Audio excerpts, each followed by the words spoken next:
the scenes shit. Alright, that was your boy Smokedawg. You got it recording?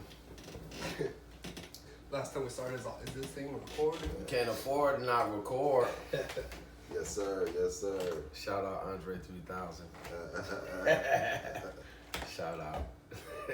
What's up, guys? Welcome back to the Sip and Smoke podcast. My name is Josh.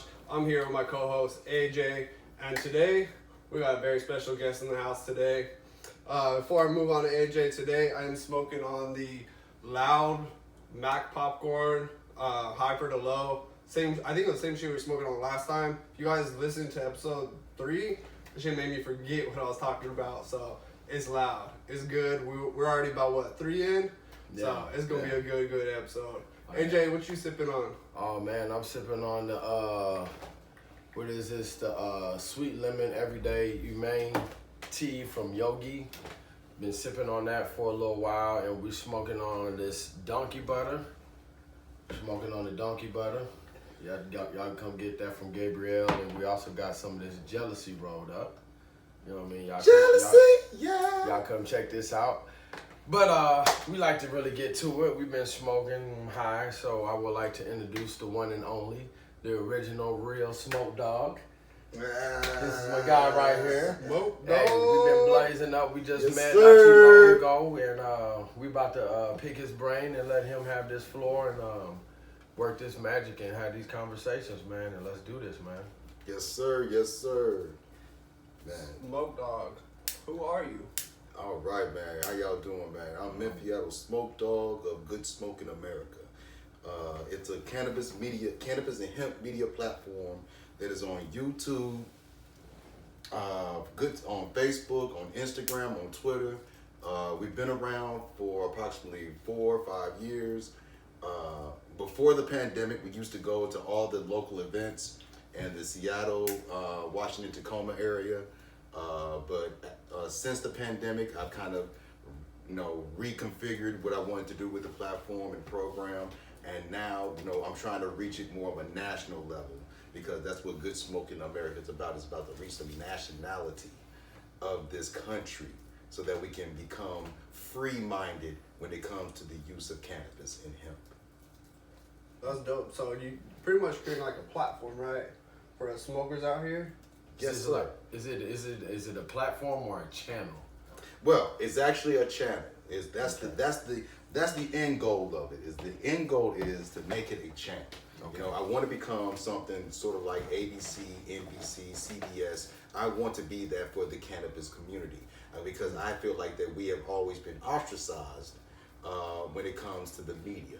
And when we need to have a voice, we need to have our own platform that we can go to receive the full truth about what's going on in our community and what's going on with what we're using in our products and everything and so forth, because we always have to try to search for all this information. So that's why I created GSA News, because I wanted to give you guys the information that you needed to know, but I wanted to give it to you in a more entertained kind of way.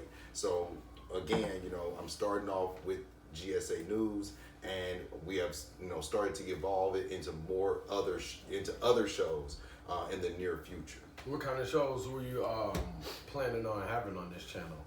Well, I actually want to have a variety of different shows, just like any other network. I want to have everything from comedy to talk shows to I even want to have a sports section where we actually have pro cannabis athletes that come in and talk about different sports and talk about the different athletes and everything. So that's actually something that I'm actually working on too. But for the most part, I do want to have a variety of different shows on the platform, because I want to reach all sects of the community. I even want to reach the children. You know what I mean? Like I have my son is actually he has his own playlist on the YouTube channel called Blocks and Games. And Blocks and Game is a kids only, has nothing to do with smoking or anything, but it's a kids only channel about him playing Roblox and playing Minecraft, recording, you know, and things like that. So I wanted to also have something for the children, you know what I mean? So I wanted to have an array of different variety of shows and entertainment so that we can reach every sect of the cannabis and hemp community. That's a good idea, man. I like that.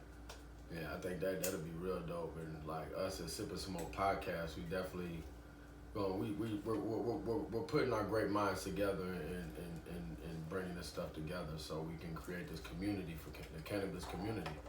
You know, so that's what we got going. We've been over here brainstorming, smoking, joking, rolling up. You know what I mean, and putting our ideas together. So.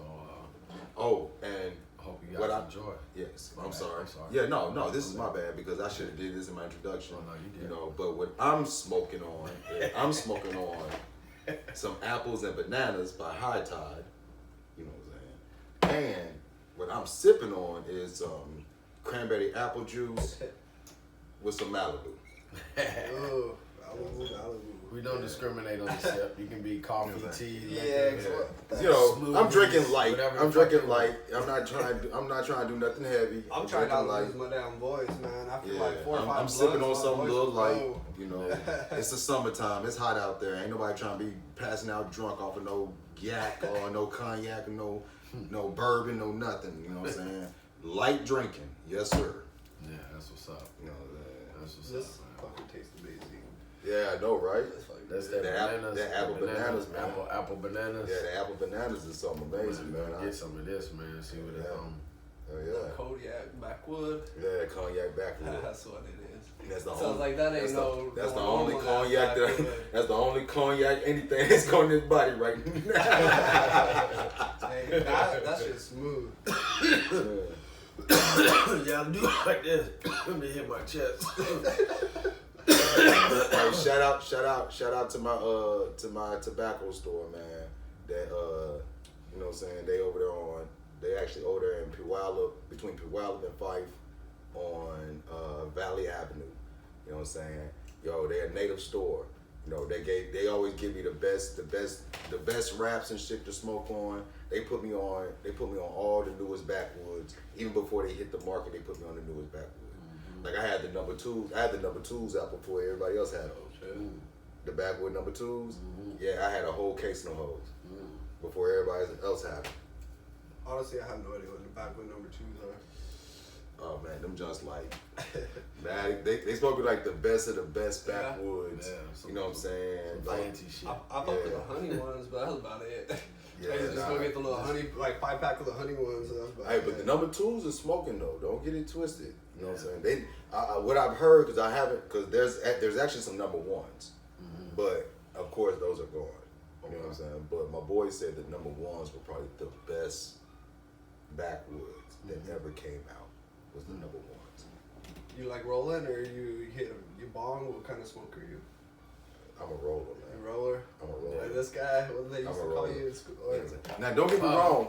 I got my pieces now. Yeah. I got, you know what I'm saying? I got my pieces, you know. Like I even got a what's his name? You know, he a real famous artist up here, glass artist. Glass artist? Yeah, he's a real famous glass artist. I got this piece. I actually won this piece at a raffle. Oh shit. You know what I'm saying? When I first moved here. It's like when I first moved here, we went to an event and I bought some tickets for this raffle and I won. It was a bomb, beautiful bomb, and it has a signature and shit on it. That's dope.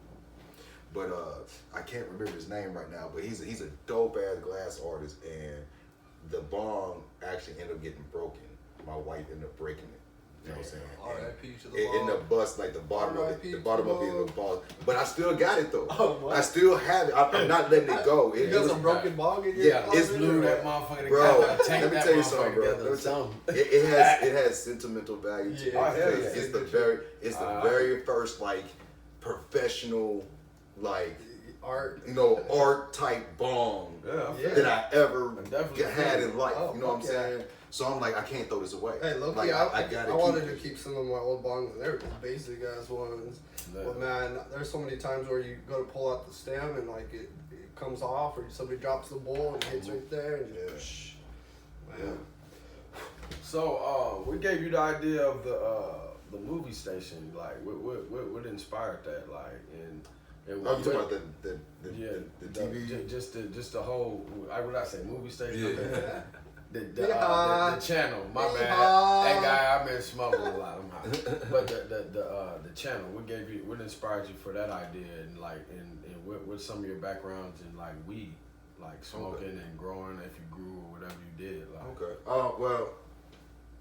Well, I'm gonna start off from the beginning. Like, I'm actually from Memphis, Tennessee. You know, which hence Mempheattle. You know, hence the name Mempheattle. I'm originally from Memphis, and I moved up here to be in Seattle, so I took the name Mempheattle. And that's hard. I like that. Yeah. I like that. I appreciate that. Yeah. You know what I'm saying? But basically, I came up here. I did have some intent to get into the cannabis industry. You know, I thought honestly that I was going to try to get into like actually owning a dispensary. You know, that's like the biggest dream, especially when you don't know anything about the industry. So you come up here like, man, I'm gonna try to own a dispensary. Yeah.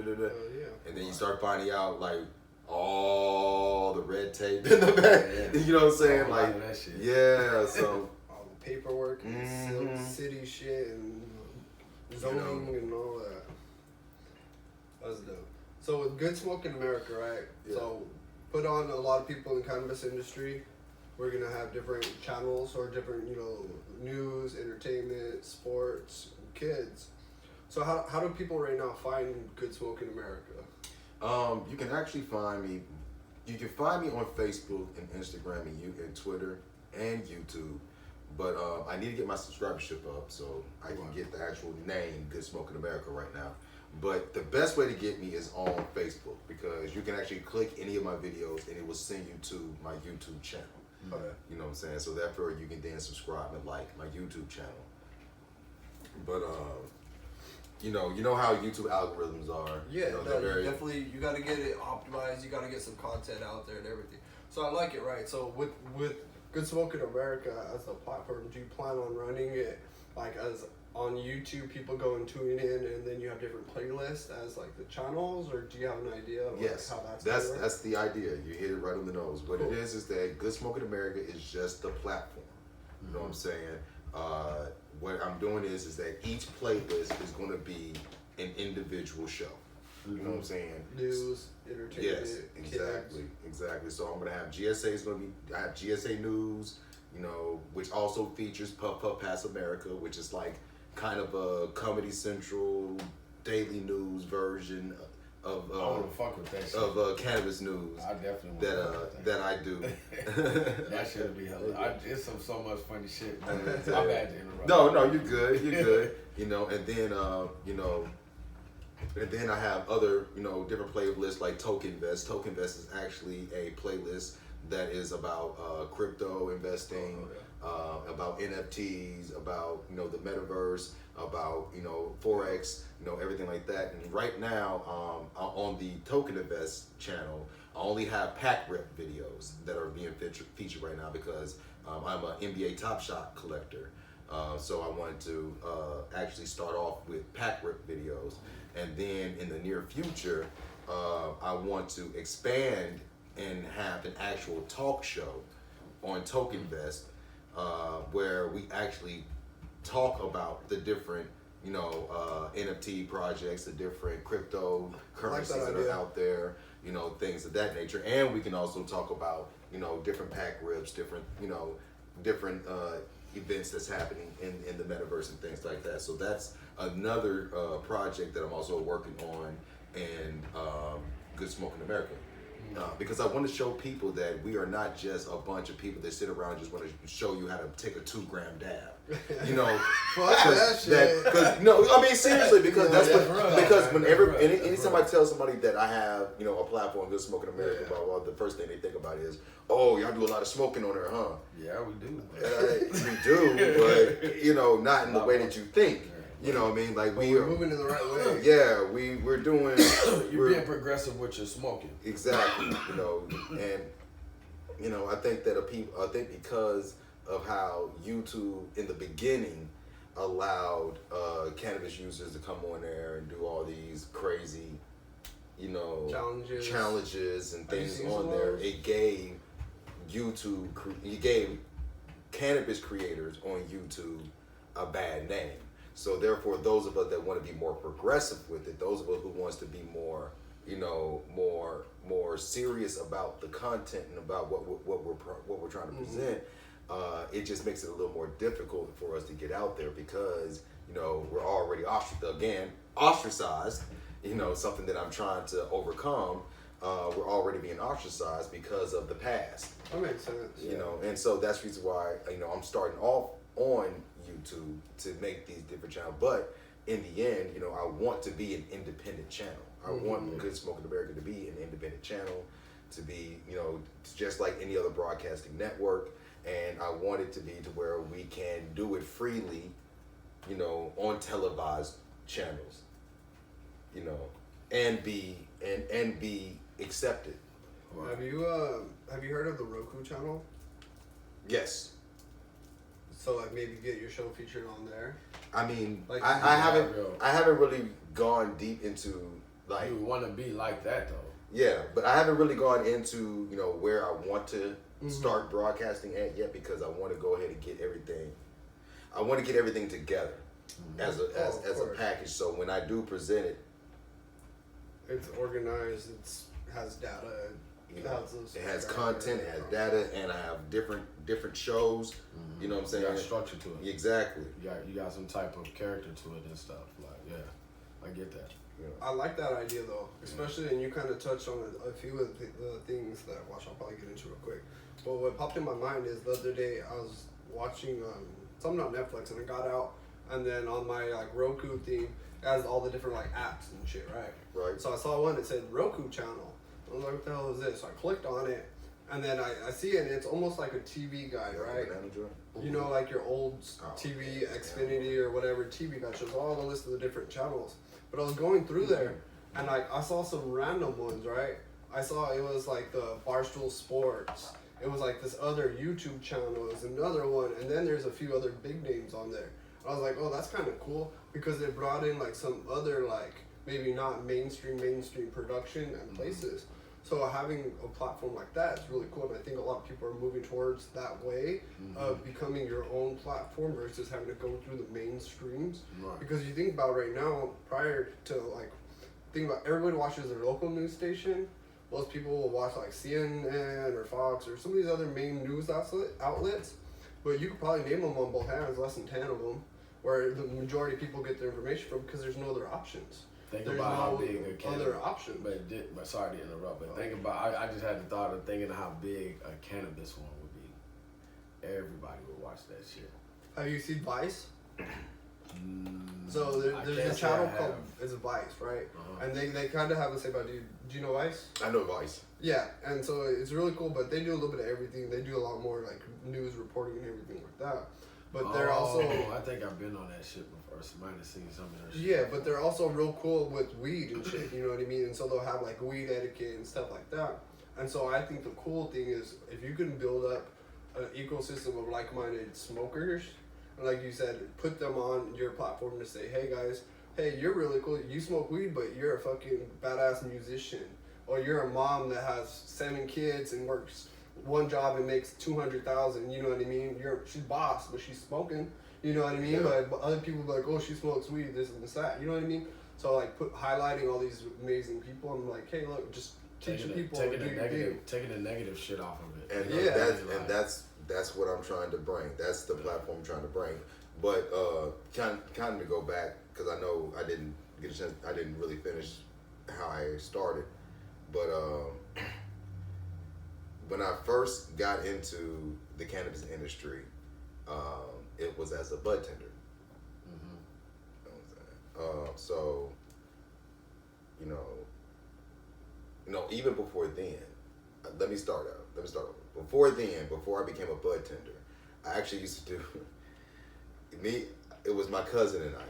My cousin, her name was, on the show, her name was Cray Cray. My cousin and I, well, first it was me, but my cousin and I did a talk show called On Some. And what we would do is I would go to the dispensary and I would get like 2 to 3 different brands and strains. And I would bring them to the house, you know what I'm saying, and we would roll them up on, you know, on the show, and we would smoke each one. You know what I'm saying? Like we'll smoke the first one, talk about it, what we like about it, flavoring those things like that. You know what I'm saying? I like that idea. Then we move to the second one, on and on. So, so that was probably my first like delve into just the cannabis industry. And then I went and got a job as a bud tender because I wanted to become more official with everything. And back then, with the information. Yeah, with the information and stuff. And back then, being a bud tender was different than how it was now. Yeah. You know, see, back then, you actually had like to go to school, a class. You had to learn, like, to get your official, like Because status. that was more for like medical. Yeah, patients. it was like for medical patients. Yeah. You know, so you had to like get your actual medical status card and everything like that. So that's what I was going for. It's like I was going to be a bud tender. I was going to, you know, go for that medical status card to where I could be knowledgeable about, you know, the different strains, you know, what would help, would it be this and that. So, you know, when I first started, you know, I started off at this small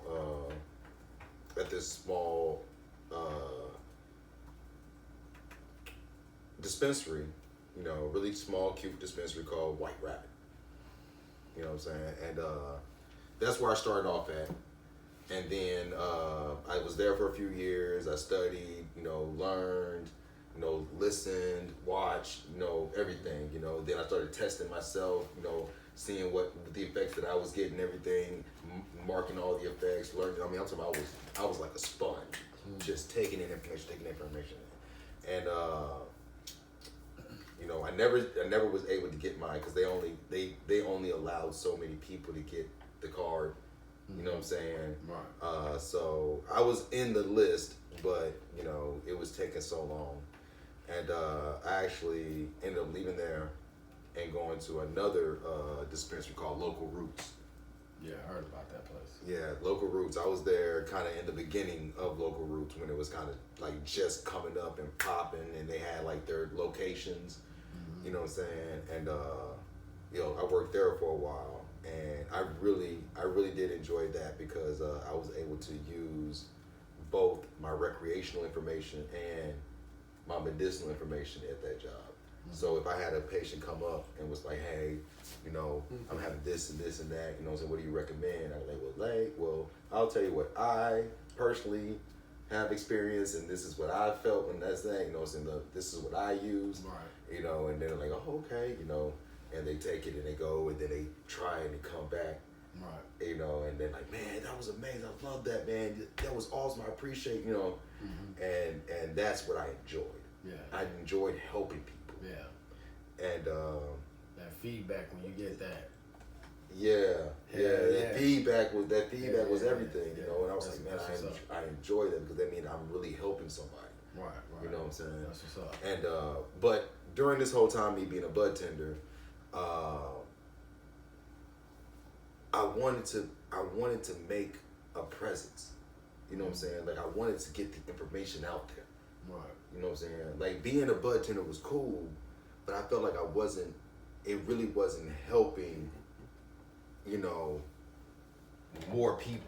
Like, you know, because I used to get so many family members and friends calling me from Memphis, asking me all these different questions about, you know, bud and you know, what about this bud? What about this bud? You know, what do you think about this? You know, and this and that. Right. And you know, having so many family members and friends and stuff constantly calling me, you know, and then not only from Memphis, but I had fans from all over from different states and stuff calling me, asking me, you know, all about this different information on, you know, cannabis and stuff. And I don't know, it just kind of clicked to me. Like, I'm like, why is there not, you know, like something informational, you know what I'm saying? Something that people can go and watch. You have nothing but Google. There's Yeah. no valid, legit information unless you go and Google that information. And the thing is people used to look to High Times. Yeah. You know what I'm saying? That's the thing. It was a magazine back Yeah, in the day. people They had such an opportunity. Yeah, people used to look to High Times, but the thing is High Times went so Hollywood. In my opinion. Yeah, they did fall off. I feel like High Times went really, really Hollywood. Yeah. You know, and they left the little guys out of the picture. You know what I'm saying? Mm-hmm. Like they were so because the what's it called? They got hooked on like the cannabis cup. You know what I'm saying? That's all I remember. Yeah, them but not even but that too. But not even that. They got hooked on like because it became popular to smoke weed. Like once the whole Cheech and Chong thing came and you know like it just became like everybody Cool just became cool to be a stoner. Yeah. You know, and then all of a sudden you have all the stars. You have Snoop. You have 50. You have all these stars that smoke cannabis. Yeah. And now, and they all know High Times. Yeah. You know what I'm saying? Because they all used to read High Times when they were young. Exactly. So now High Times is, I made it. is way up here. And they're with the stars and stuff. And they, like the They're little not people. relating to the They're not everyday exactly. smokers. Still working, still on the grind. You know what I mean? Still in it. And I think that's the void. That's the void that I'm trying to. I like trying to feel. Yeah. Is that I'm trying to get back to the roots of it. I'm trying to get us back to the more information about it to the people that are actually using the cannabis for their everyday lives and struggling, not just smoking it because they can smoke it. Right. You know what I mean? Because I mean, don't get me wrong. I appreciate the pioneers that done it. I appreciate the Snoops. I appreciate I appreciate all of them. They I appreciate all of them. They paved the way for us, to make it easier for us to come up. But the thing is that now there's this void, and because there's this void, it's like now we have all these little people trying to come in and fill the void, but they're not really filling the void. They're too small independently. You're right, because everybody's so independent. There's all one big main Right. area where Right. you can discover the right people, their people. You know what I mean? Then I feel like that's a Right. perfect opportunity. So everybody's so independent. Everybody's doing their own thing. Right. And what caught my attention about that was when I first started GSA. I started GSA strictly as like reporting. You know what I'm saying? Like we were just going to events, we were interviewing people, we were reporting. That's cool. I was getting the content, making it, editing and everything, doing the That's lives. dope. And once I started doing that, then I started seeing other media personalities that were cannabis media personalities, and I would interview them and everything, right? But it was like trying to get them to work with you on something was next to impossible. They didn't want to collab with you. Yeah, they didn't want to collab unless you had a name. Yeah. You know what I'm saying? Like you got to be known. They won't put you. They don't want to. on Yeah, they don't want to collab with. Like I said, what's in it for me? Exactly. So, I found that kind of off-putting because I was like, we're supposed to be a community. You know what I mean? Like I'm here trying to, build a newscasting platform, something that, we can get information so that we can be more accepted. And I'm trying to get, and I'm trying to talk to you guys and see if you guys will work with me and see what we can do. And it's just a runaround. And I'm just like, you know what? I'm seeing what's wrong. Everybody wants to be big dog, top dog. And that's not what I don't care about that. Yeah, no, that don't matter. I really don't care about that. The only thing I'm trying to do is I want it to be successful. I want people to come together and be able to come to one platform and be able to choose what they want to watch, what they want to see, what they want to know. You know what I'm saying? Without having to go to, I gotta Google this. I gotta go over here and do this. I gotta go, you know what I'm saying? I gotta read, I want there to be a platform for us. Right. And I think that's what made me create GSA the way I have, because there was that such a void there. And I'm hoping that there's other like-minded individuals out there who see what I'm trying to create, and they're saying, "Hey, I want to work with you. I want to do this with you because I see what you're trying to do, and I feel like that if I work with you, we're all going to be successful." And that's why I said, like I said, going back to my daddy's chain. If one eat, we all eat, and that's what I'm trying to get the platform to become. Something to where we all are benefiting from. Yeah. You know. I like that. I like that for a bunch of different reasons. I want to fuck with the comedy shit. Like, I want to do some funny shit. Like, get high and do some whole smoking. Like, I think that shit would be, man, all that shit is good. You know what I mean? The conversations and the news and the information, like, all that's good. Like, I love that shit. Like, I'm definitely down. You know what I mean? Like, See, my mind's going a million miles per hour, so I always smoke sativa, right? Yeah. I'll smoke indica when I'm ready to go to sleep. But again, I'll be smoking that shit and my mind just start thinking about all kinds of other shit. And so, like, think about it, right? With Good Smoke in America, you create the platform, you put everybody else on, right? You can create a system to where you can lay a foundation for people to make money by smoking or doing their passions or doing whatever they do. Just like AJ said with comedy, right? Say we have Good Smoke in America. One of the channels is, AJ's comedy skits, or what would you call your show, AJ? shit, I mean... Honeycomb Hideout. Yeah, chilling in the honeycomb And see, hideout. and see, the thing is that that should what be dope. See, what we would do is that Yeah. with if, say we do a honeycomb hideout, you know what I'm saying? The thing that we'll do is that we'll still put it under Sip and Smoke. You know what I'm saying? But it'll be a Sip and Smoke Presents. Yeah. Honeycomb Oh, yeah. You know what I'm saying? Definitely. And so it'll still be under your playlist Yeah. to where people can find you. Yeah. You know what I'm saying? Yeah. But it'll just be a different video under that playlist. Yeah. That makes sense. You see what I'm saying? And so, and again, just like how I'm doing GSA News and Puff Puff Pass America. You know what I'm saying? GSA News is strictly news. It's just me doing a news story. You know, but Puff Puff Pass America, it's a little more comical. It's a little more, jokesy, but it's still under GSA News. So it's GSA News Presents. Makes sense. Puff Puff Pass Yeah. America. I like that, though. That's cool. You know what I'm saying? So that's what I'm saying. Your channel, your playlist is your playlist. Yeah. Like whatever you create, that's what, you know what I'm saying? That's what we'll go with. Would you have the option to say I'm a YouTube content creator and I want to post my on YouTube but also be under Good Smoke in America? Yes, that's the whole thing I want to do, because also, in the I didn't want to talk about this, but in the back office of YouTube, you know what I'm saying, you can have the link and pages to link to Other channels and everything else. you see what I'm saying? Makes sense.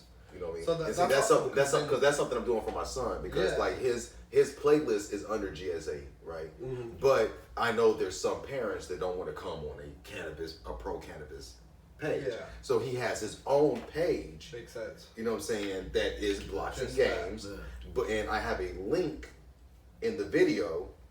You know what I'm saying? That if they don't want to go on GSA, Yeah. they can click the link and go to Blocks and Games. Yeah. And then there's a whole Blocks and Game page that will have his content. It's dope. You know what I'm saying? So that's kind of like I what like it. 'Cause you it see what I'm puts saying? everybody on. Yeah. I had another idea.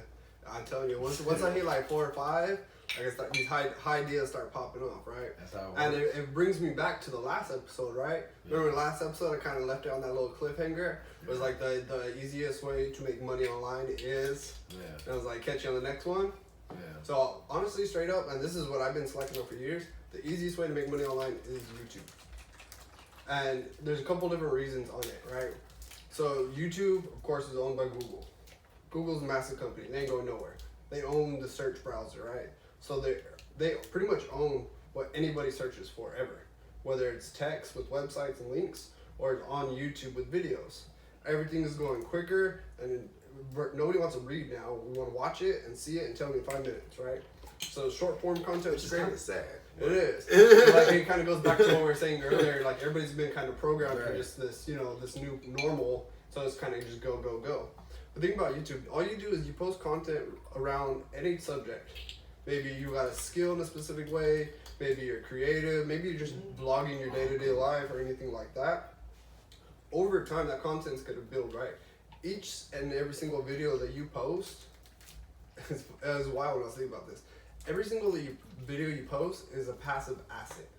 And it's a passive asset because the second it's posted on YouTube, and you get monetized, that video can earn you money for the rest of your life as long as it is up and your YouTube channel is active. Mm-hmm. So like, just thinking about it, every day you don't post a video is a day you're missing to make money for the rest of your life. Yeah. And the only catch is you have to stay committed to see it all the way through to getting monetized, because it doesn't happen with 1, 2, 3, 4, 5. Because if you look up my name on YouTube, there's like 7 different channels. Because I start, do 3, 4, 5, and then I'm like, I'll do something else. Flip the channel name, do this, do that. So like, staying consistent is the hard part, right? But the easiest way to make money online, you don't cost you nothing. You can use your phone and just start posting content. Anything that you do or anything around your life you care about, have fun with it. You do that over time, you'll get pretty much guaranteed to make money. Then you can really get deep into it. Then you can start doing affiliate marketing. You put links in there, recommend products and services that you like and already use on a day-to-day basis. Hey guys, check out this laptop. While they're on Amazon, links in the description below. Boom, there's a commission right there, right? Now, hey guys, check it out. I started a YouTube channel. I stuck it through. I made $3,000 this month. Check out my course below. It's $197, and I'm gonna teach you how to do the exact same thing. There's another asset. So you start stacking.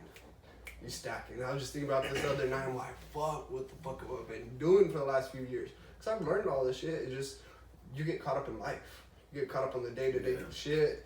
You gotta do this, you gotta do this, and then somebody throws a curveball on your plan, and then your car breaks down, and then your job calls you for this, and then this and that. Even the your station or the class that you created, you know what I mean? All that can be a part of that, you know what I mean? Understanding and learning the finances and shit, you know what I mean? Oh yeah, and so that's kind of what I've been like trying to wrap my head around. I'm just like, damn, there's so much options. What I've kind of noticed, and it kind of comes really back the sky's the limit though, for real. And it comes back to what we were talking about in the last episode, is there's no reflection. For me, I've kind of took the moment and I got really high, and I just sat there and quiet to meditate, to just slow shit down. Because if you guys ever meditating is nothing fancy or crazy. It's just pause, straight up, just pause. Yeah. Stop thinking. Don't think about that. Don't think about that. Just chill. Beware. You know what I mean? So slowing that crazy thought process in your mind from running around, you can actually like come to a place where you can actually think about the important thing. So the thing is like, man, I've been chasing the wheel. I've been running in circles for too long because I dabble. I like learning e-commerce. I like learning Forex. I like learning, this or like learning that. But there hasn't been any like depth in a process or anything. And that's the same thing with YouTube or any other business or anything else. Is like, you kind of have to have goals and set and go for it. Can't dabble. Yeah. Hey, yeah, that's what's up, man. Hell yeah. Well, yeah, so that's why like YouTube, honestly, and creating content is the easiest way that everybody sleeps on, myself included. Yeah. Because you can go to Google, you create a Gmail account, cool. Now you go to YouTube, you create a YouTube channel, great. Now post video, flip your phone around. Hey guys, what's up? Welcome to my first YouTube video. Boom. Now you have a video on up, and you just gotta keep it rolling. So that is my goal. Is I want to start doing that shit. Yeah. And so that's kind of the point of the podcast too, and everything is like, I've come to a point where I've learned so much over the last 4 or 5 years by trying and dabbling, learning and failing, and then trying this and then trying that. Then now I'm coming to a point where I'm like, okay, I'm gonna quit trying to do all this shit. I'm gonna bring it in. I'm just gonna talk about it. I'm gonna teach people and educate so I can share my knowledge. Plus, when you share and you teach others, that's the best way to learn stuff yourself. Right. So if I can put all these other people, so maybe I'm not great at e-commerce, but maybe you are. So let me teach you this stuff that I learned the hard way. Here, and you take it, and now you're 5 steps ahead, and you can run with it. You know what I mean? Or this person's great at clothing. This person's a trader. Blah blah blah. You know what I mean? So I'm just gonna teach everything that I already learned, and then focus on creating those passive assets by continuing to learn, teach other people, and teach people how to pretty much make money online. So that way we can all, like you said, eat together. Because if I figure out a way to make money online, I can just teach you how to do it, and then we both make money online. Then you can tell me what works for you, I'll tell you what works for me, and then now we both have this strategy that's 10 times better than everybody else. And it comes back to like a book that I read as Napoleon Hill's Think and Grow Rich, where he talks about creating a mastermind group And that's why I named my little group like that, right? And it's a mastermind alliance. It's people that have the same goals, financial freedom. We got a new caller, you gotta put him on the podcast. No. You gotta put him on the spot.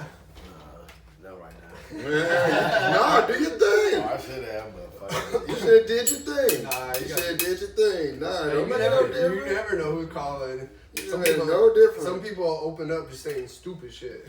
Yeah. And be like, why do you say that out loud? But Nah, I ain't gonna put it on speaker. one of your big mamas was like, hey, where you at? So where'd you get like you start your experience in like broadcasting? I mean, like you went to school or you just trying to win it or what? I mean, it started off in, I'm gonna be honest, it started off in, oh man, maybe before then. I think I always had the talent for public speaking, because even as a child, you know, my grandmother used to force me to do speeches at church. You know what I'm saying? Yeah, in front of the whole church? Yeah, in front of the whole church. And the church, they loved when I did Martin Luther King, I Have a Dream. I used to have to perform that piece every year on Martin Luther King Day or that weekend. You know, and shout out to Martin Luther King. I love what he did. I love what he fought for, everything. But goddamn it, doing that shit every year, Boy. man. And it's like it got to a point where they expected it. You got Like it it was memorized? like, huh? You got it memorized? Man, not anymore. You trying to get it. I mean, I smoked that shit straight up out my memory. You know what I'm saying? I remember. Don't get me wrong. Let me say this. If I had the speech and I went and I read over it, It comes right back. you know what I'm saying? You probably- Give me a couple of rounds. I probably can do it. I probably can knock it out. You know what I'm saying? Because, you know, I still do remember parts of it. But Why do you think most people are scared to talk, like, in public or in front of groups of people? I think that they're just more afraid of the reaction of the crowd.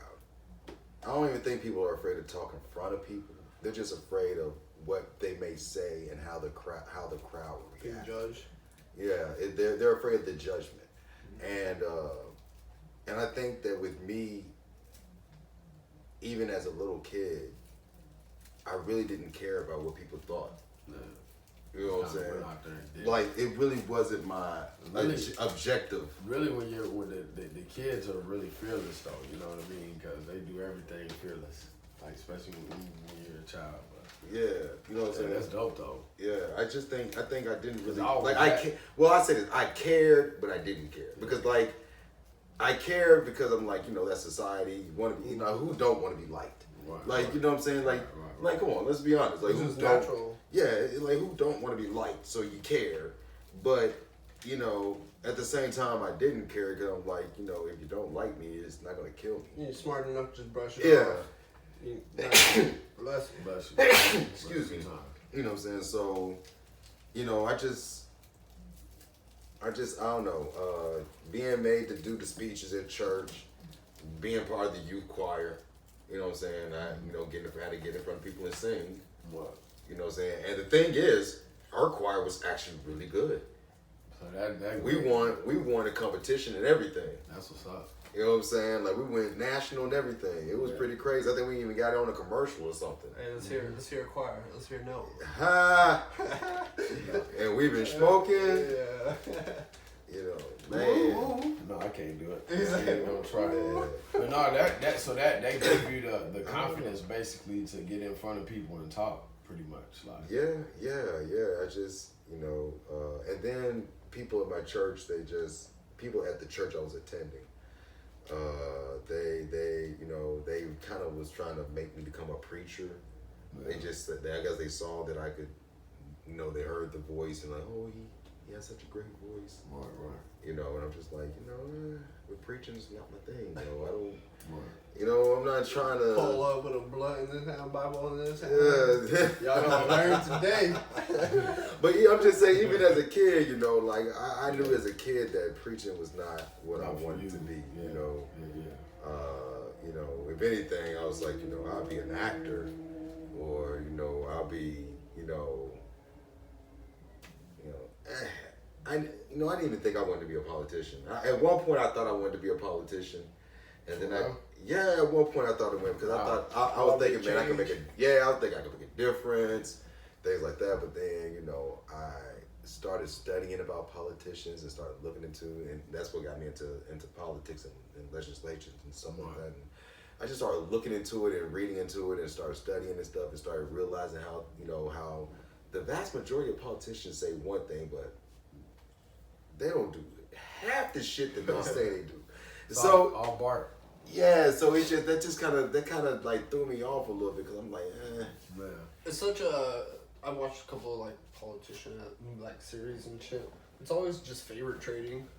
Favor trading. You do this for me, I'll do this for you. And you're buying people and red versus blue. Oh, you're with the liberal side, or you're with Democrats. You got to think this way. Or you're a Republican. You have to think this way. I'm just like, what about the middle? What about common sense in the middle? Anybody think that, or are we just gonna stick over here? No, people don't do common sense no more. No. Common sense is a rarity. Just been thrown out. Common sense is a rarity. You know what I'm saying? Like I'm neither. They should Democrat or Republican. Neither party interests me. You know how they should. They all friends and shit. Yeah, neither party interests me like that. You know what I mean? Yeah. Like I just, do I vote? I vote, but I'm not. I don't claim either side because it's just there's things that Democrats have done it locks that you I'm in just too. like, what the fuck? Yeah. There's things that Republicans have done that I'm just like, what the fuck? And I'm just like, you know what? I can't rock with either one of y'all like that. And I just have to pick and choose who I want to vote on a ballot. So every once in a while, I might vote for a Republican. Every once in a while, I might vote for a Democrat. And that's where a lot of times now is getting to the point where it's who's the lesser of two evils. Like, I don't like either one, but I gotta vote for somebody. You know what I mean? And that's the sad part. It don't even matter. Like, yeah, that's the sad part. That's the sad part. They like how I see it. They all cool. You know what I mean? They play the field for when they want your vote. So your vote does whatever it does or whatever. You know what I mean? But they already know who they gonna put. I got another crazy idea, but I really think that the blockchain technology is going to disrupt the way people vote. Not only on elections, but on a bunch of other shit. You know what I mean? Just imagine you can create a poll where everybody has their own independent wallets or addresses, right? Where they can vote, yes or no. I like this, I don't like this. This is better than this, right? Yeah. And you just send it out in public. Everybody can see the transaction. They can see it's not messed with. And then you get valid results from the people. Right. And you can see what the majority of the people like and don't like. Right. And then adjust accordingly. You know what I mean? Shit like that where it's going to be a lot more decentralized, where people are getting back their own power to do what they want versus having to go through somebody is going to be the difference between the internet right now to the way we move forward, where it's like we're actually going back to like internet 1 versus the old internet 2. Internet 1 was like LimeWire, peer-to-peer, old school shit, and it was more directly, and then internet 2 is your social media platforms, your central hubs where you have somebody else that's in power of your information. Well, now they just ruined that, and so now people want their independence where they can do what they want without being limited. Right. And that's why having your own platform, maybe having your own website, having your own anything where nobody has the authority to take down your information is what people want. Right. And so by having your own Cannabis Pro news having a whole organization and community. Having a whole cannabis community, like, and having everybody involved in it, like, the idea is like, it's big. And it's something that's never been centralized. It'll be just all the people. It's something that's never been done, but it gives platform to everybody though. You know what I mean? So like, I think that the idea is beautiful. You know what I mean? As far as like putting it together and bringing people together of like minded and smoking and giving them you know what I mean, their platform to tell their story or to promote their shit, you know what I mean? So And I have a whole Rolodex of just numbers and business cards and things, just of people with stories that I know that I can interview. You know what I'm saying? Because that's another thing I want to do is I want to do like kind of a kind of like, I ain't gonna say a Diane Sawyer kind of thing, but kind of like that where, you know, interviewing amazing people with their stories of cannabis, you know what I'm saying? yeah. Like let them tell their story about what happened with them and how cannabis affected their lives, and you know what I'm saying, and how it improved their There's lives. some crazy stories like out that. there too. And there's a lot of exactly. There's a lot of stories out there. Everybody has a story. Yeah. So that's the reason why, like I said, I want to make this network a real network and not just some stupid let's get high, you know, baloney crap. You know what I'm saying? Like I want it to be something. It's not a hangout. There's movement. There's impact and purpose behind it. Just hearing people's other story, because like when you hear other people's stories, it's inspiring. Like even like when we first met and we sat back and talked, just like hearing everything that you've been through, and I didn't even hear all of your story. I just heard like a small part of it, which is I know, but like it's inspiring. That's why like even like you want to. I brought you on here to be like, okay, let's see what you're talking about. Let's put this shit together, and you know what I mean. Like just like you have a story, I have a story, but like everybody's telling their stories, and you know what I mean. Just to have that platform to do it, man. Like that's some cool shit, man. That's real cool. Because think of it this way too. What are we doing right now, right? We created our own platform. We created a podcast. Anybody who's listening to this right now or even watching this on YouTube, this is something that we created. You know what I mean? And so now we're actually having where we can talk to the people, and all it is just growing your community and providing value and helping people in their day-to-day lives. We all have experiences and stuff that we've learned about that maybe if we talk about or we share with other people, they could learn that before, you know, maybe going down that same path or having to make those same mistakes themselves. And so once you start building up a community where everybody starts eating, everybody starts growing and helping each other, that's when you start making a real big impact. You know, you start growing this community, we have events, you know what I mean? And then people collaborate, people link up together. Say they come to the channel and then they're viewing a comedy skit, but then learn about a new strain. So then that ends up changing their perspective, and then now they go and buy that instead, and now they're, you know, way better off or some shit, you know what I mean? So you can make it pretty cool where you can just help everybody in different ways. But at the same time, the big thing I always think is helping people make money. Hey, have you ever like grew weed or anything like that? Or you just basically just like... I tried, I ain't gonna lie, man. I tried to grow one time, and you know, it was going well until it got to its beginning of its bloom stage, and then I did not have the proper stuff for it. I did not have the proper stuff for it to go to bloom. You know what I'm saying? It was because it was getting tall, it was sprouting leaves, everything. But you know, I was a beginner. I didn't know a lot. I was doing as much as I could. I didn't have a tent. I didn't have the proper lighting. I was doing everything by sunlight. You know, sunlight in a pot.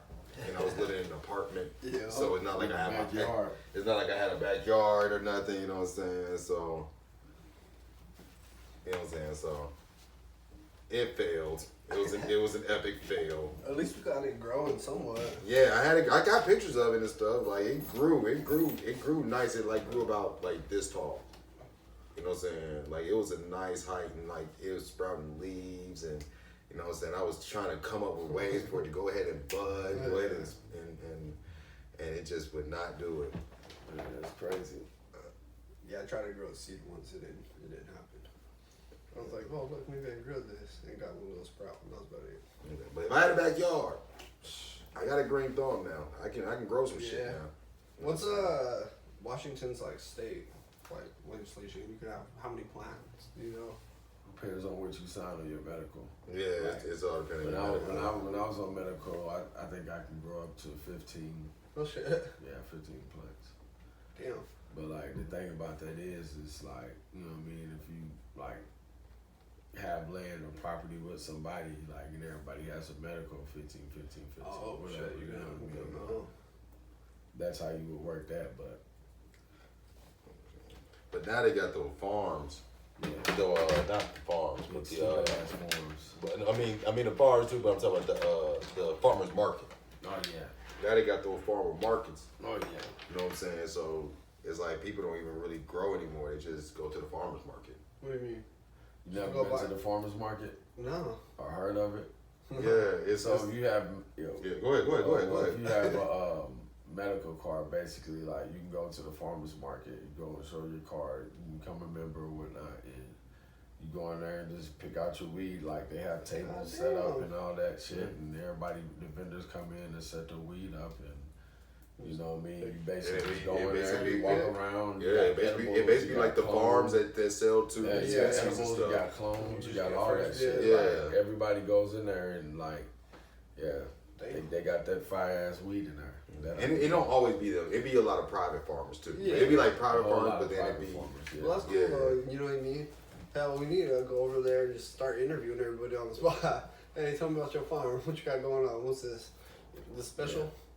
They've been doing that for a while though, but it's like a lot of people like we'll get some growers on here and stuff. Yeah, you gotta I already kinda- got some things lined up where you can have some. I know a lot of people that grow and stuff. Oh yeah, that not actually like down the road though. that actually want to be. But see, like that's where it's to stop. I'm sorry for interrupting, you but did. just that's where me going to events came from. Yeah. Because I kind of find out that going to those farmer market stuff, they don't want to be on camera. They don't yeah, wanna- that's you know what I'm true. saying? A lot of That's them true. don't. They just So try to sell. yeah, so that's why I started going to the events and started Oh, interviewing the people at the events because they want the exposure, they want to Yeah. be seen, they want their products to be known. You know what I'm saying? So I go to those events and interview them and talk to them. And I even got a chance to go to a couple of comedy shows and you know what I'm saying, like kind of see In Tacoma. yeah, I actually went to both of those in Tacoma, both year. I went to some sketchy ass underground comedy club / I don't even know what the fuck to call it. My friend was like, hey, and this is in Albuquerque, right? And this is before I moved up here, so it's definitely like not legal.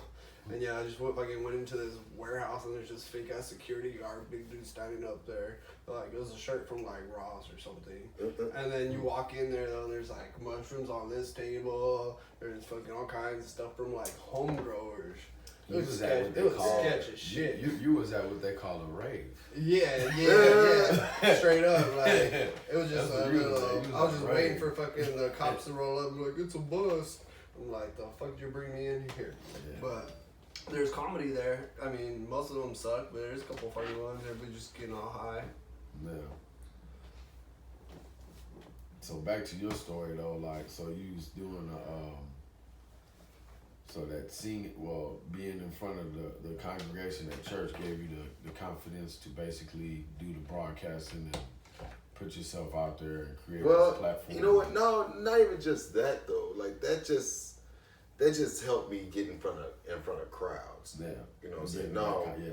No, what gave me the confidence was Miss Roach. Miss Roach from Middle College High School. That's who gave me the confidence. That lady right there, man. Oh my God, she tortured the fuck out of me. But she's the one that built who you see today. She's the one that made me get on the stage, made me perform, and get out my comfort zone. You know what I'm saying? Yeah. Like, shout out to Miss Roach. yeah, Miss Florence Roach. We call her Miss Floro. Miss Floro. Miss Florence Roach. I like that. You know what I'm saying? She actually was in the original Color Purple. For real? Yeah, she's an actress. She's an actress. No, let me take that back. I'm sorry, Miss Rowe. Oh, I'm sorry, Miss Rowe. She's an actor. You know, let me take that back. She's an actor. You know, she's it. Yeah.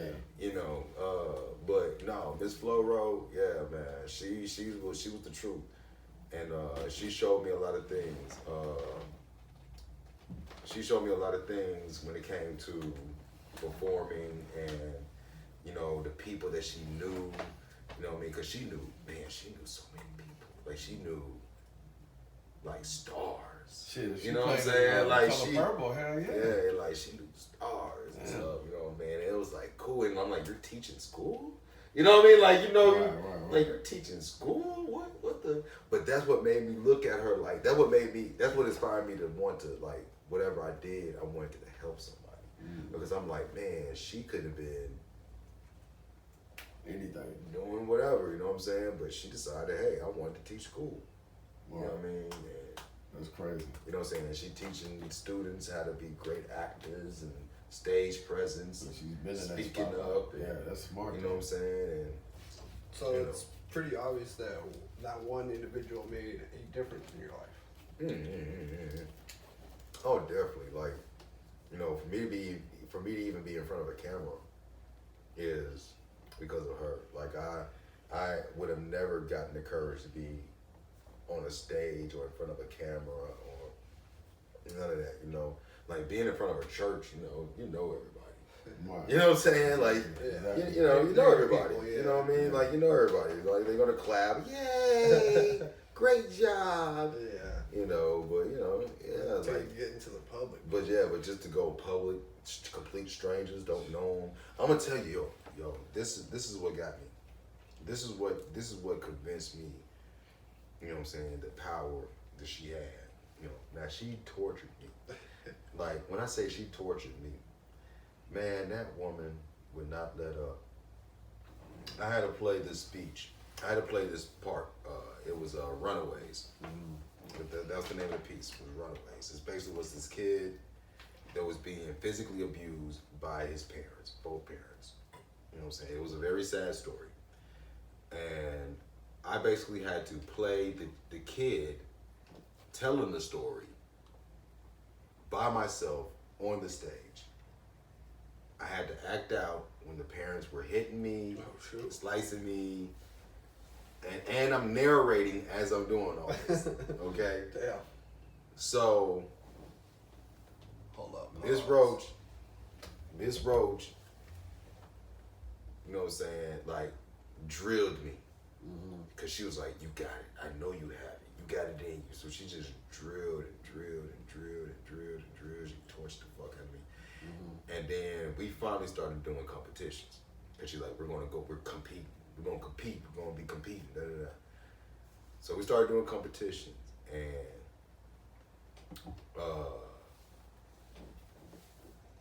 the one competition that I went to that convinced me that she really took that power within me and I could unleash it. It was at a high school, Hamilton High School. I remember the school. It was Hamilton High School. It was an AXO competition. AXO is like the African American, the NAACP, like big. It's like a national freaking competition where they do science, the arts, all that stuff, right? So it was an AXO competition, and I was participating in the acting part. And when I performed my piece, after I performed my piece, you know what I'm saying, like I had to make myself cry. I had to like rip my shirt and cut, I was cutting myself, and I had to like, you know what I'm saying, I was like crying and stuff. After I finished my piece, man, I looked at the crowd, because remember, a person always is looking for the reaction of the crowd, right? And then no matter what, you know, of course. Any actor, anybody, you're looking for the reaction from the crowd. It's a confirmation. Yeah, like confirmation of what you're doing, job. right? Yeah. So I'm expecting, you know, applause, right? Bro, I looked out in the crowd. Tears. Damn. Tears, bro. I'm talking about whole crowd. Just tears, crying. Damn. And I'm sitting up there like, and then like I guess they realized I was done. Yeah. And then they but bro, when I looked out in the crowd and I saw, I'm just seeing just everybody just looking at me, and then just tears coming down their faces and they're crying, and I'm just looking like, damn, I did that. I did this. Oh, that's crazy. Oh, okay. Sure as hell did. Okay.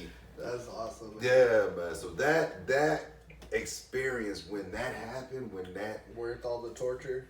Man, I was like, okay, I see why she tortured the hell out of me. Damn.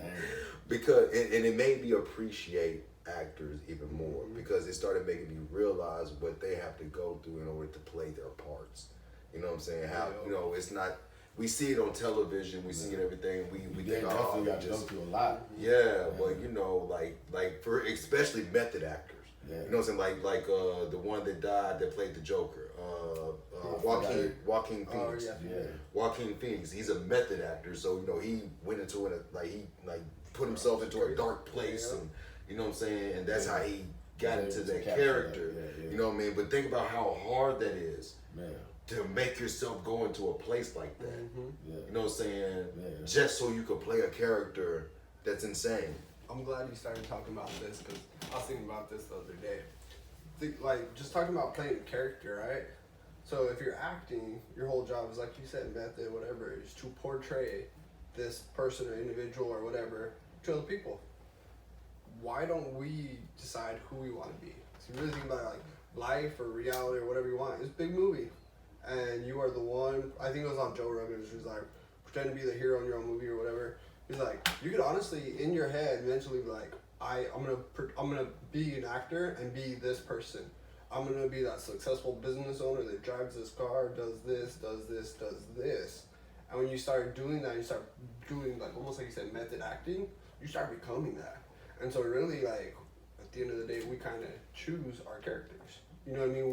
We are who we are because that's who we pretend to be. It's who we are to the outside world. You know what I mean? It's maybe the front.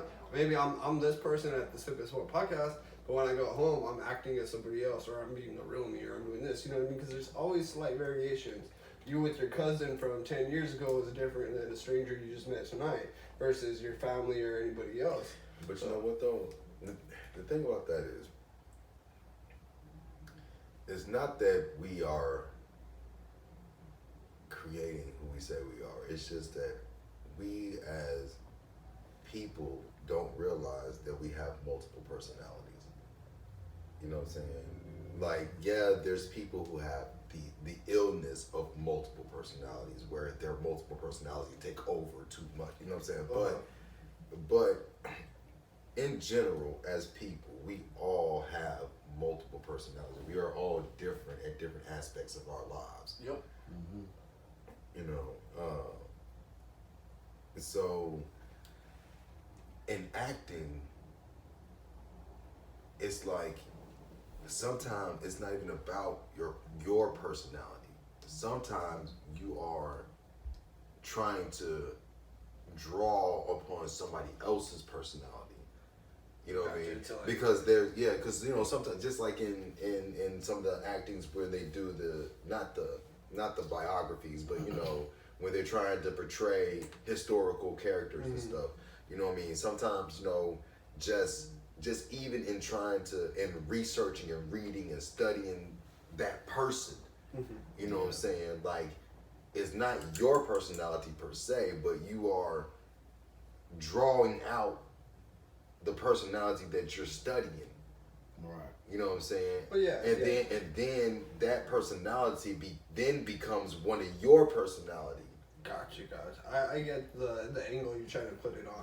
It's almost like a fit, like a suit, like some clothing. You can switch it in and out. You can switch these different personalities once you really know them. Yeah. You know what I mean? So when I go to work, I put on my work appearance. I'm a business professional. I'm a work Josh.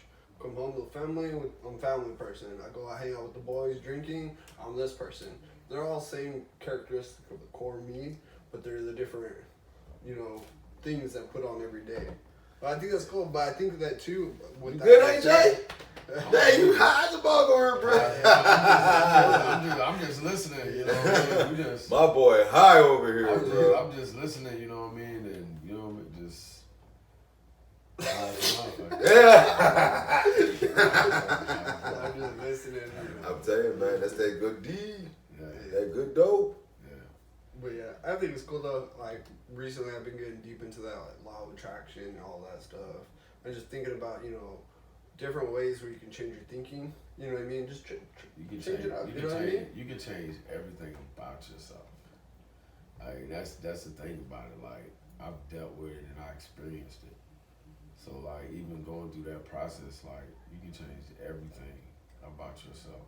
Yeah. You can literally like, you know what I mean, you can be this one person one day and like, you know what I mean, and that can go either way, negative or positive. You know what I mean? So it just depends on what you want for yourself or what you want for you. You know what I mean? But like that shit changed my whole shit, bro, for real. Coming from where I came from and doing the little stupid shit I used to do, you know what I mean? Like that shit changed all of everything. us, bro. All of us, Like, man. you know what I mean? Like Yeah. you're definitely not like I'm definitely not the 15, 16, 17, even 18 or 21-year-old me. You feel me? Exactly. You know what I mean? I am who I am right now. You know what I mean? So yeah, it most definitely can change everything about you. You know what I mean? But like we have to be accepting and learn that we have to grow. You know what I mean? And every day is a learning lesson. That's what like a lot of people tend to forget. You know what I mean? But like we here to teach it. Like Man, this shit is delicious. through the sip and smoke. Yeah. You know what I mean? You pick each other's brains, learn a little bit. You know what I mean? But you got a very interesting story though. But just understanding like your confidence and like what it takes to get out there and do certain things, like, and just like understanding your story kind of helps me understand mine, because like even just getting in front of the camera and talking, it's like, you know what I mean, you get those butterflies, you know, you be like, shit, I don't know what to do. Yeah. You know what I mean? I gotta rub my arm, I gotta rub my legs and shit, you know what I mean?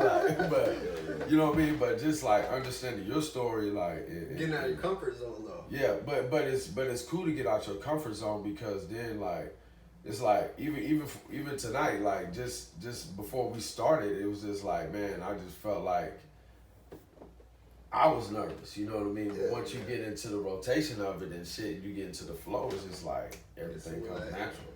High quality THC.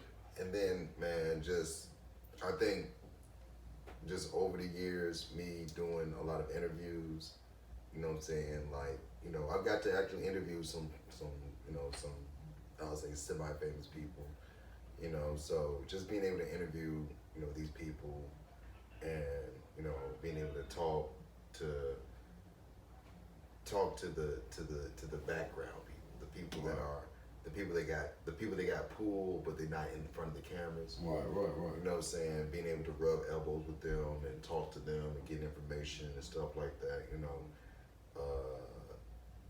that kind of given me more confidence in what I'm doing, Right. because they see what I'm trying to do and what I'm trying to accomplish, and they're like, yo, keep going. Keep going, yeah. And you know, my only thing is that, you know, I had to fall back because of the pandemic, because it made me realize that I was missing so much, you know what I'm saying? Because, you know, if you were to go back, you wouldn't find a lot of content for me, because all of my content I have in a backlog.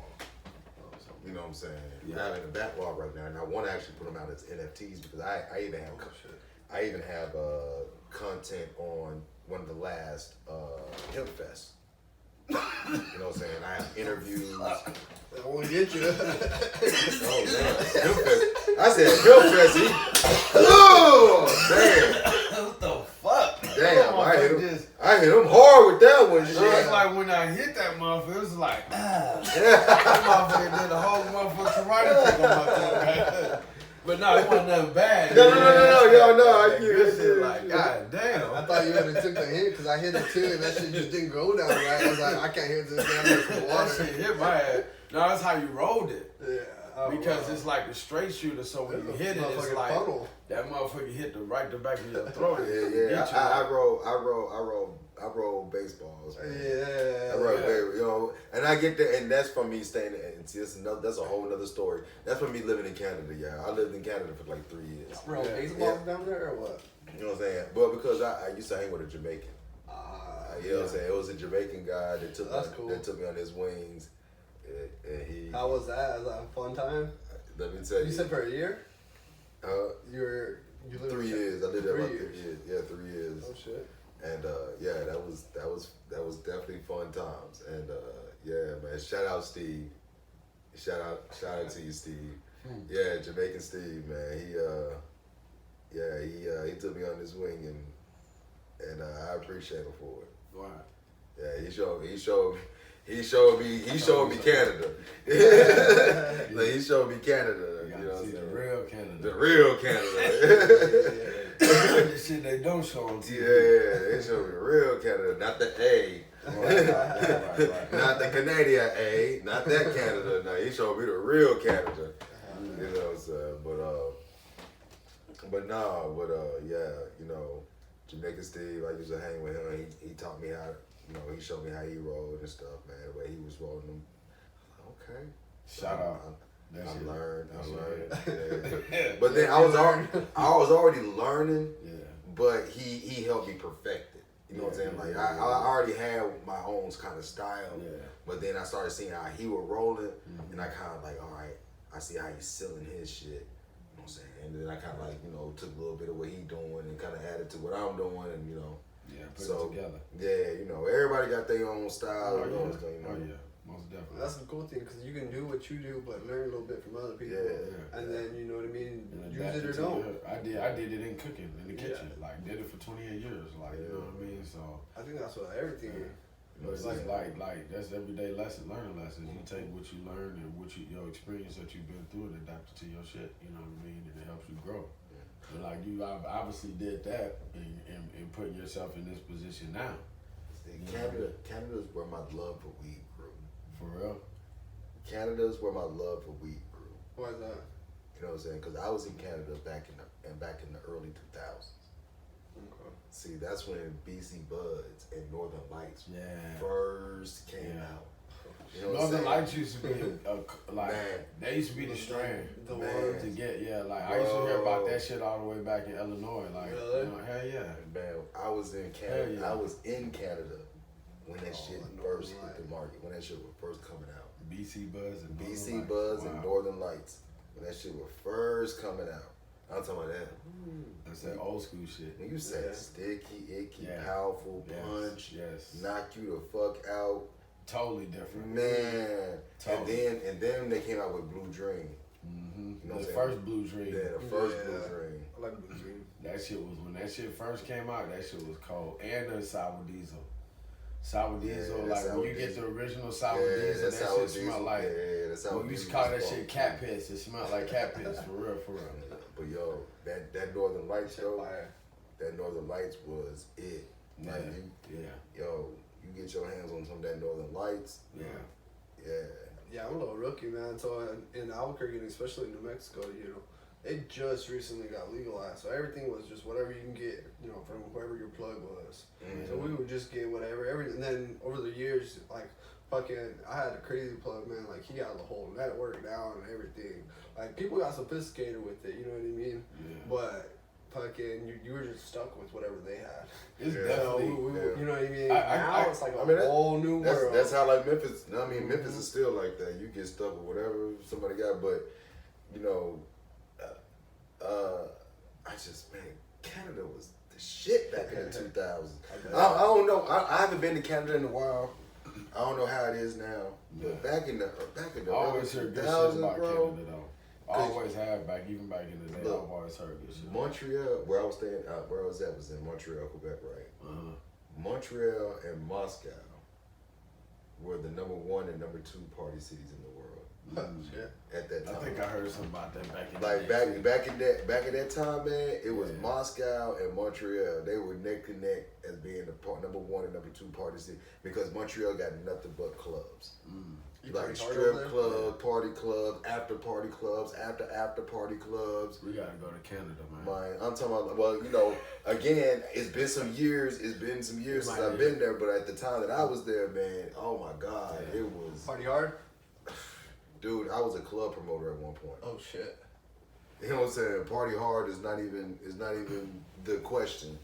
You know what I'm saying? Like, What's the craziest story if you had to pick one from the top? oh my God, Like, crazy. that shit was wild. You know what?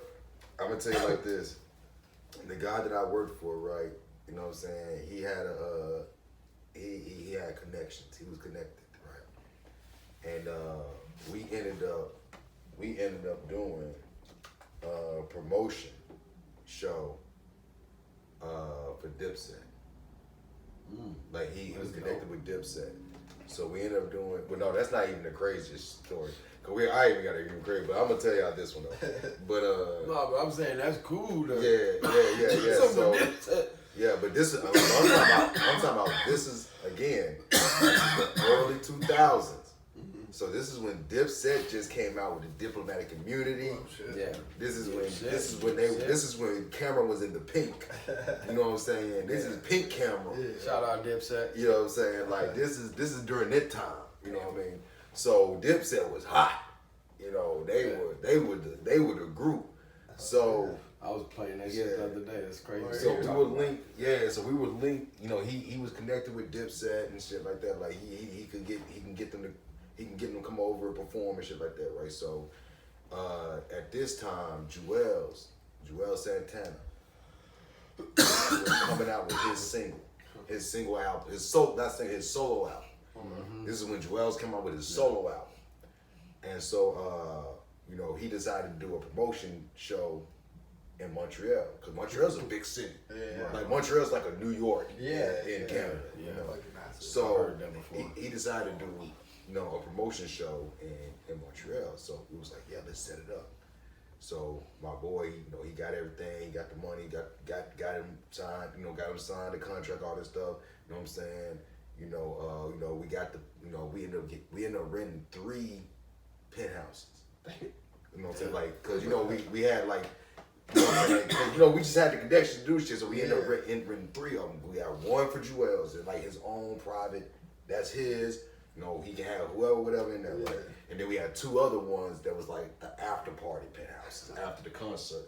You know what I'm saying? But they were like they were really like ours. Yeah. You know what I'm saying? So we could stay, you know, we could stay in and sleep in, you know what I'm saying? Shit like that. But we made them like the after party shit. Like, yeah, so anyway,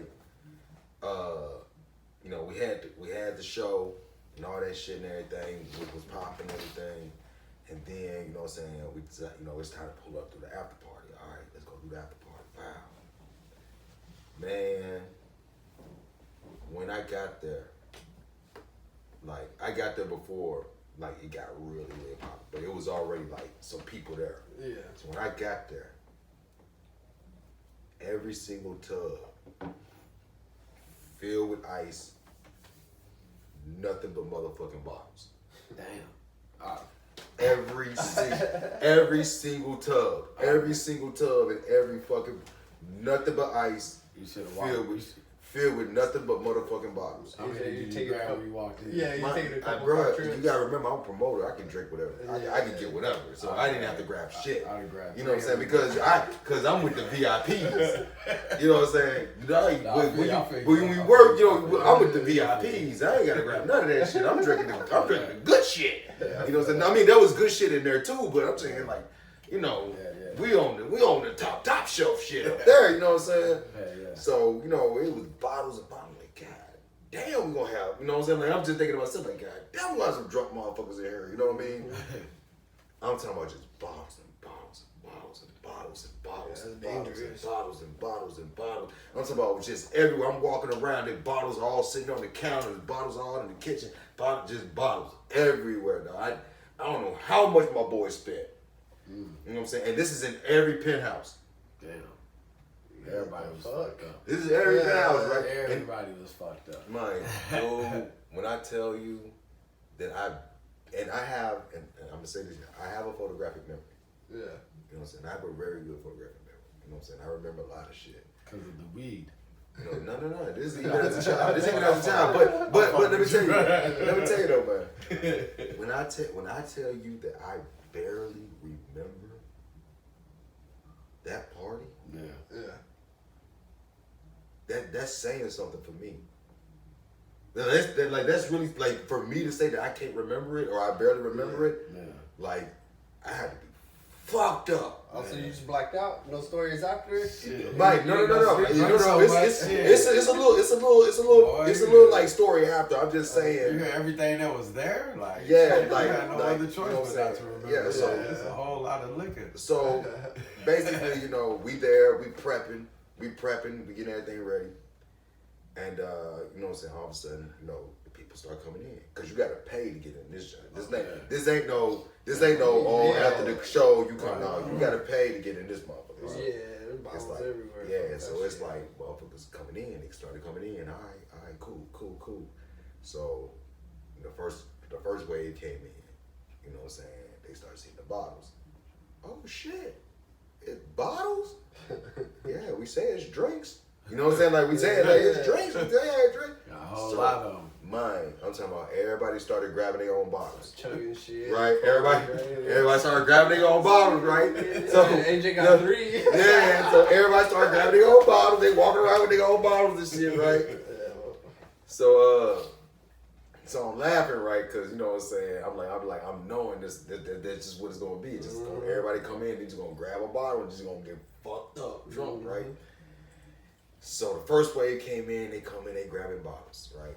And that's the first penthouse, because we open the penthouse one at a time. It's like, we'll let them go in the first penthouse first, let them do what they do. Then we're gonna let the VVIPs in the second penthouse, we'll let them in there first, and then we'll let the drag from the first penthouse go into the second penthouse.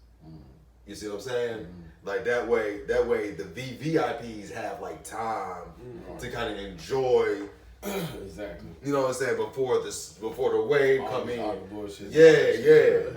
So you know what I'm saying? So that's how we were working it. And man, I don't know what happened. Word got around that we had a second penthouse.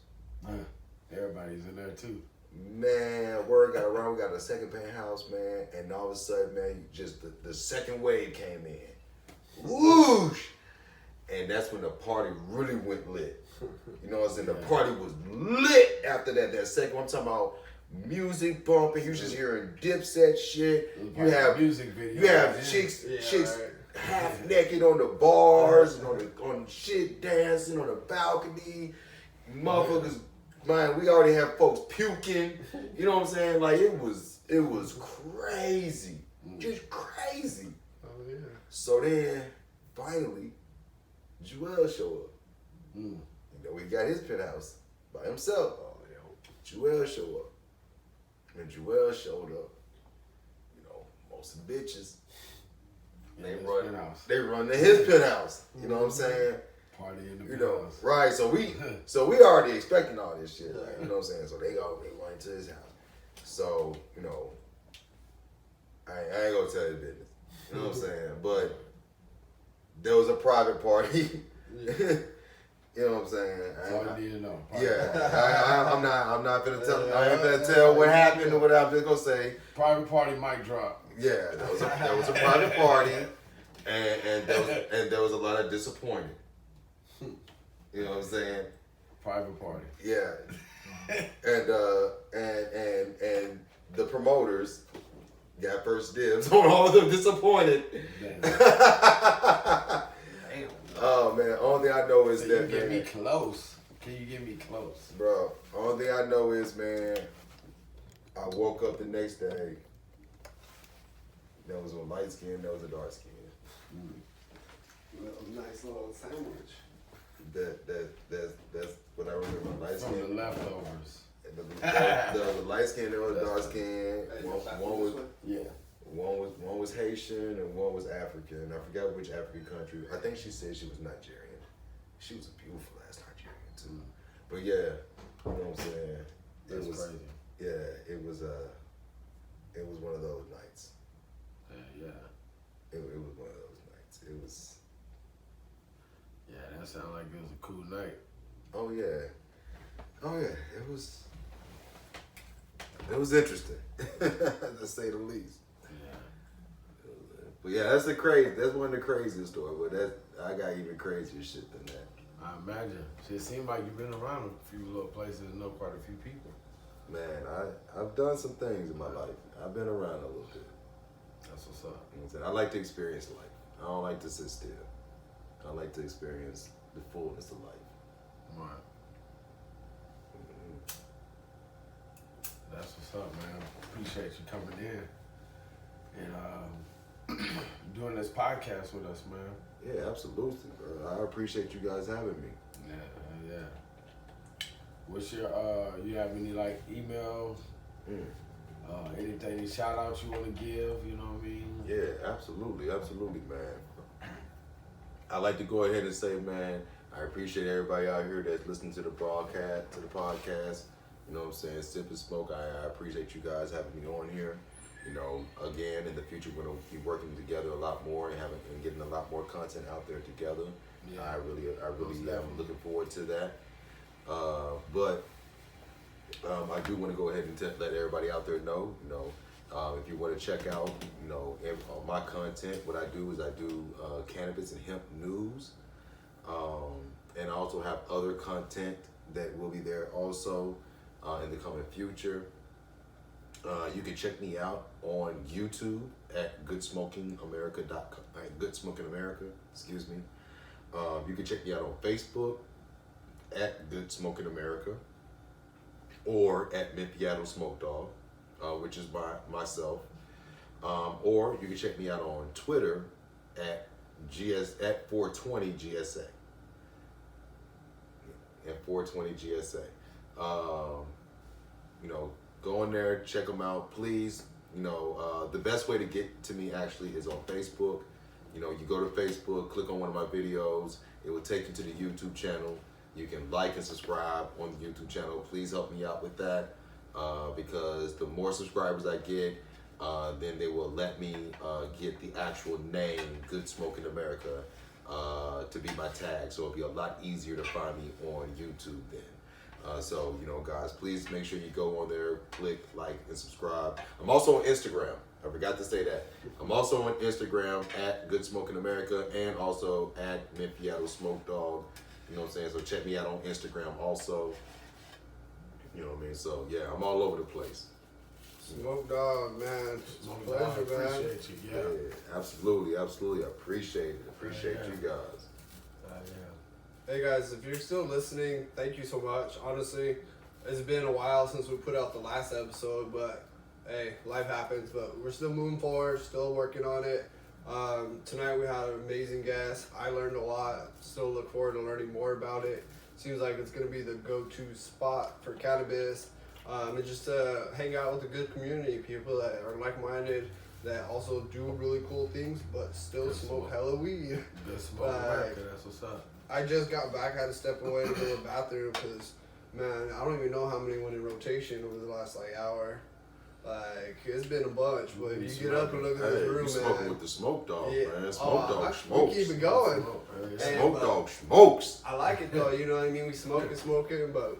Hey, I ain't Smokedawg without a reason. If you know me, I've been smoking. I'm a motherfucking chimney, man. That's what I do. Yeah, Smokedawg smokes. It was good vibes. Yeah, man. Good vibes all around. And that's what we're going for. Like you said, AJ, what are we're here to entertain and educate. Yeah. You know what I'm saying? Oh, I'll show y'all a little something cool, man. Check out this NFT. It's a wearable diamond. You be knowing the NFTs and stuff? Bro, about that? I'm invested in NFTs. I have NFTs everywhere. I have digital basketball cards, football cards. I have digital diamonds that you can wear on your watch. You know what I'm saying? That's the next wave. I got all kinds. We're gonna have NFTs, to bring you back for another episode to get real deep into crypto, NFTs. I think that's honestly gonna be this one right here. This one right here is not even my best diamond, and look how much it's worth.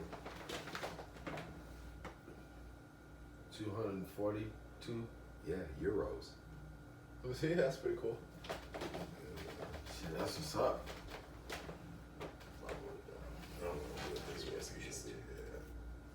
Which platform is that on? It's called Bitmons. Bitmons? Yeah. Okay, I like You know what I'm that. saying? It's actually the only one of its kind on the market. It's the very first wearable NFTs. You know what I'm saying? That's all there is. So you can put that on what, like anything you want, Digital, pretty much, or what? Yeah, and you can put it on a tablet. You can put it on your watch. You know what I'm saying? I see people, they even get like these little bitty digital like keychains, put in a fucking gold ass necklace. Yep. So it's a full diamond gold ass necklace, but has a little digital screen on it. It's a fucking NFT. And some of those Bored Apes and those other NFTs, thousands, if not 100,000s, easy. For real? Yeah, and that's why they creating the digital platform. You know what I'm saying, for you to do that now, so where you can actually wear your NFTs and stuff. Get Oh, out. good. You know what I'm saying? That's crazy. Yeah, so again, the digital diamond. That's what I was wondering. Like, what would it be for? Like, what would you like? You know what So I mean? right now, there's a lot of unique stuff that's like one-on-one, and it's with digital, like in the blockchain, you show ownership. But there's now working towards more utility, where say he has that on, he shows it, he gets access to the club. Yeah. Because the NFT is like a utility token and grant access. So like there's some cool shit that's being built on it. And I think if you get in early and you honestly just ride the wave and learn and see what's kind of the new trend, but know the technology and shit behind it, Yeah. oh, you're looking at fucking multi-millionaires in this Yeah, field. hey. 10 years from now, shit's gonna be a whole new level. I have an NFT right now that's cool as shit, man. And it's NFTs. It's called Record Shop. I haven't seen or heard of Record Shop yet. Record Shop. It's a music Is that app. okay, It's a music app where you buy the NFT and own the song. that makes sense. Yeah. You know what I'm saying? 'Cause it shows So proof, digital ownership. yeah, so it's like you ever heard of Strange Fruits? Yeah. Yeah, I bought a lot of their music. I love their music. I got Hello, I got Better Off Alone. You know what I'm saying? What's my favorite one? Seven Army, Semi-Army Nation. When they did the, let me see if I can So play what it. can you do with the songs? Like, you can sell them or something, or what? You have full rights to it, right? Yeah, it's So mine. if we wanted to use that in the background of a YouTube video, Yeah. he has the rights to the song, so he can play that. For real? Because it's my NFT. I own that NFT. So yeah, it's like owning the rights. Damn, that's pretty cool. Yeah, you gotta have another thing about that, man. And the NFTs look cool as shit. Look at this NFT. I wanted to blow it up, but What's your favorite platform for NFTs? OpenSeas or just Solana or actually- Top Shot and I have all that OpenSea. I have OpenSea. I do have a collection on OpenSea, but it's not really what I use. I have OpenSea basically because I know that in the future it's going to be it'll be worth more than it's going to be today. like, the place to go to for the marketplace. But really, I hold all my NFTs individually with their own platforms. I don't try to merge them too much. Make sure they get timed out. Yeah, so it's not recording anymore. Yeah. But we pretty much did that exit earlier. Yeah. You know what I'm saying? But yeah, I pretty much keep all my NFTs, Oh, yeah. within their platforms. You know what Yeah, I'm the only saying? ones I messed around with was OpenSea's, VV, like collectibles for like the Marvel and like all that shit. Had like Black Panther, fucking Joker. There were a couple other cool ones on there. These are my diamonds. I can switch them up, change the ones I don't want to wear. They're all How different much you colors. pay for all these all together, you think? Oh man, you start off with them at 10 euros. They're 10 euros a piece. So And 10 then- euros is worth how much in America? Depending on the market. It just hit parity not too long ago, so it's all pretty equal actually. Like Yeah, it depends on the market, but at one point you will get like, 2, 3. yeah, like anywhere from $1.20 to $2 extra. You know what I'm saying? But that market fluctuates every day, though. Yeah, you know what I'm saying. The But market though, dude. Yeah. Now it's such a great opportunity for investing. Like it's stupid. Like now that I got my free time back from Amazon, priorities are just locked down. Monthly recurring expenses. Yeah, so I want to take a couple dollars. and invest that I'm gonna shit. show you something really cool about these diamonds. I'm gonna show you something. I'm gonna show you what the other utility about this diamond is.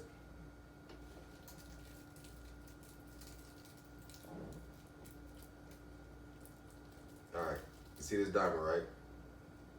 Yeah. Mental breakdown, right? Mm-hmm. You know what I'm saying? This is what the coolest thing about this diamond is. That they are. That's pretty sick. Okay. There's like different options. What this does, you see that? You see how it has like all that color and stuff in the background? Yeah. All right, I'm gonna show you what that is.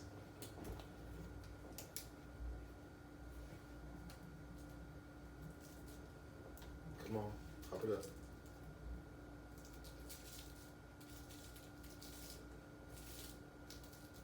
Man, these fucking joints are shit. I got those Why is it Ambrolos the other day from Zip, man. And like, once I'm done with these raw papers, man, like I miss my swishers. Like I used to smoke hella White Owls. I like rolling White the, Grape White Owls. I like rolling them joints with like tips. Yeah, it seems. It's just a lazy way. I'm just gonna do it on here. I'm gonna do it on the web page. Cause it's really cool. I want y'all to see this shit.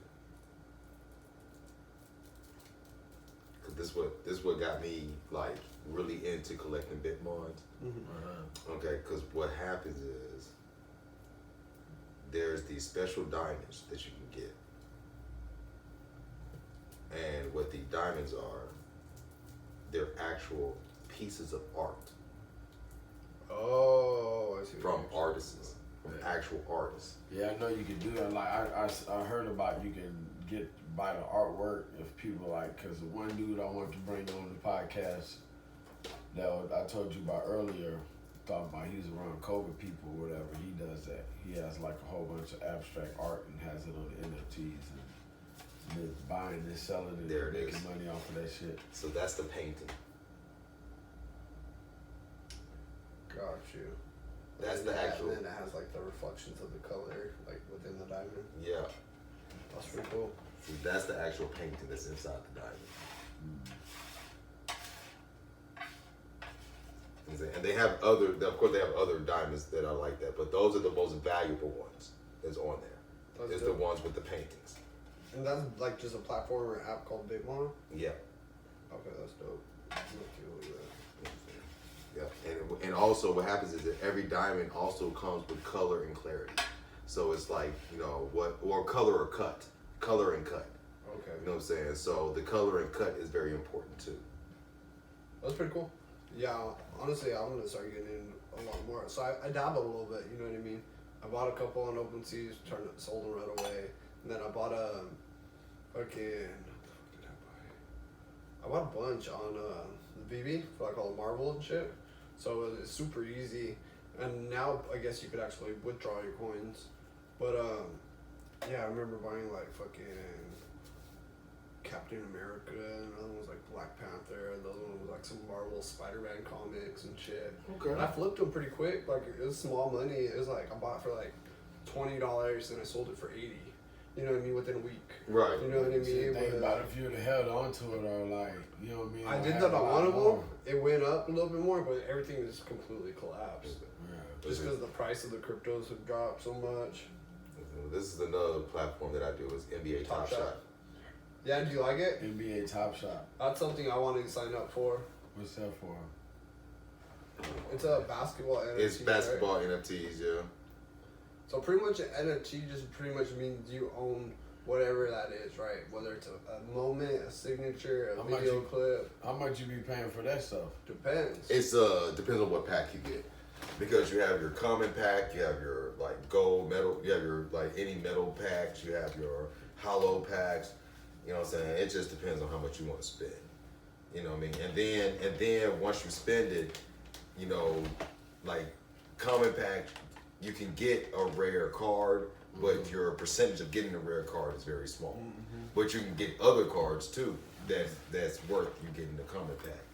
But getting, you know, the higher up packs, you're guaranteed, Right. you know, like, you know, rare cards and stuff. So Right.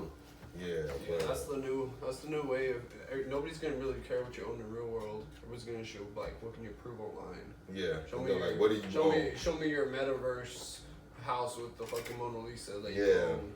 You know what I mean? And like It's crazy though that we're living through this. And I'm actually trying to get my castle. There's a platform. You buying called, land? Huh? You buying land in the castle? I actually have land. I actually own real estate, digital real estate. Which platform? Upland. Decentraland? Which one? Upland. Upland. I actually own real world real estate. Oh no shit. Real estate on digital. Yeah, I own real world. I even own land in Rio de Janeiro right now. I own three properties. I own 3 properties in Rio de Janeiro right now. Through the NFT or just straight up? Through the NFT. And that's called which one again? Upland.